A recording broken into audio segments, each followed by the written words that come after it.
네, 16번 설명드리도록 하겠습니다. 인간은 홀로 떨어져서 살아갈 수 있는 고립된 존재가 아니다. 고립된 존재.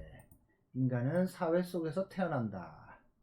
그러니까 고립 사회, 이렇게 논술 텍스트를 읽을 때는 대립되는 개념어들이 자주 나와요.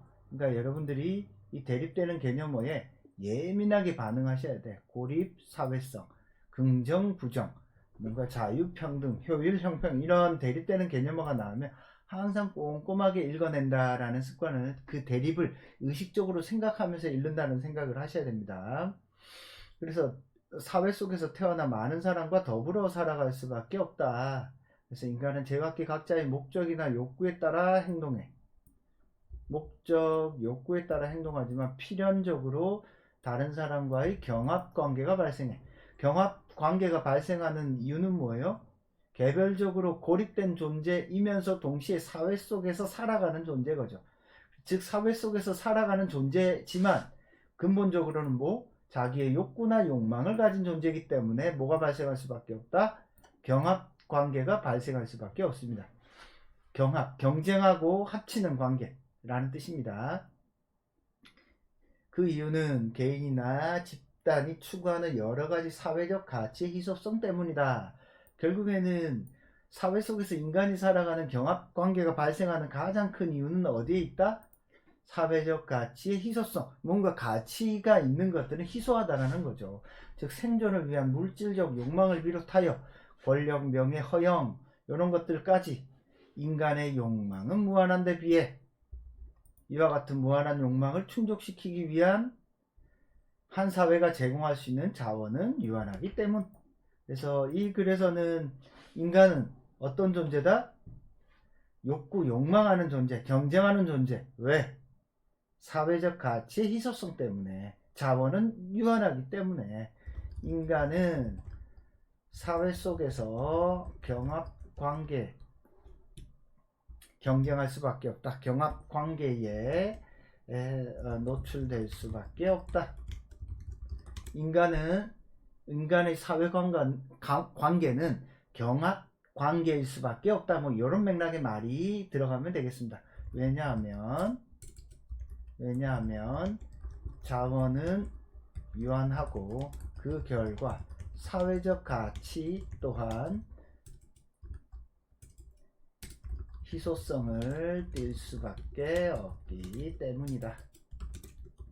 대략 이런 맥락으로 정리를 하시면 되겠네요. 근데 이게 우리가 어려서부터, 예를 들어 홉스의 사회계약론이나 인간은 만인에 대한 투쟁 상태, 리바이어던이거나, 제 생각에는 어려서부터 그런 사회적 관계, 경쟁 관계, 치고받고 싸우는 관계, 그래서 뭔가를 획득해야 되는 관계, 자원은 유한하다, 인간의 욕망은 무한하다라고 하는 이런 것들을 어려서부터 저는 학습된다라고 봐요. 저는 실제로 인간의 어떤 자연이나 자원은 이렇게 무한하다, 유한하다라고 생각을 안 해요. 인간의 욕망 또한 무한하지 않습니다. 이렇게 막 머릿속에 넣어둬야 어떤 일이 생겨요? 인간은 끊임없이 자원하고, 내가 안 가져가면 누가 가져갈 거야? 경쟁하고 갈등하고, 그 배경에는 자본주의가 끊임없이 지속하는 관계 속에서 이런 나아갈 수밖에 없는 그 철학적 배경에는 이런 전제가 깔려 있어요. 이런 전제 하에서만 자본주의가 작동할 수밖에 없죠. 그래서 실제로 이 홉스라든지 홉스의 리바이어던과 같은 인간의 어떤 욕구나 욕망이 무한해서 어떤 끊임없는 전쟁 상태로 빠질 수밖에 없다라고 설명하는 이론도 있지만, 그렇지 않은 이론도 많아요.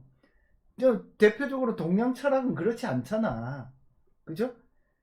그리고 피에르 글라스트 같은 학자들은 인간 사회가 왜 근대 사회에 들어서 이 자연 자원에 대한 신뢰에서 벗어나서 자연 자원에 대한 신뢰를 하지 않고 왜 끊임없는 경쟁 관계로 빠졌나에 대해 분석을 합니다.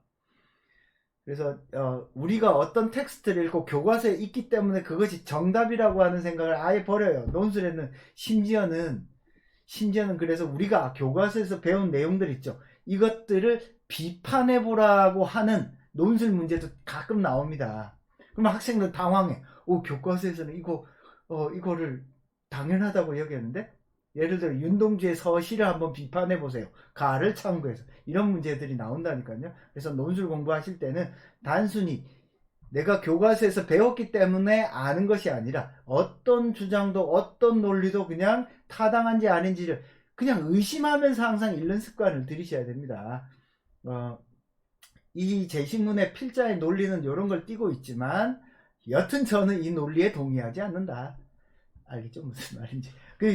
여러분의 생각은 제 생각을 여러분에게 강요하는 건 아니에요. 저도 이런저런 공부를 하다 보니까 꼭 사람을 이렇게만 볼 건 아니구나 라는 생각이 들어서 말씀을 드리는 겁니다. 자, 설명은 여기서 마치도록 하겠습니다.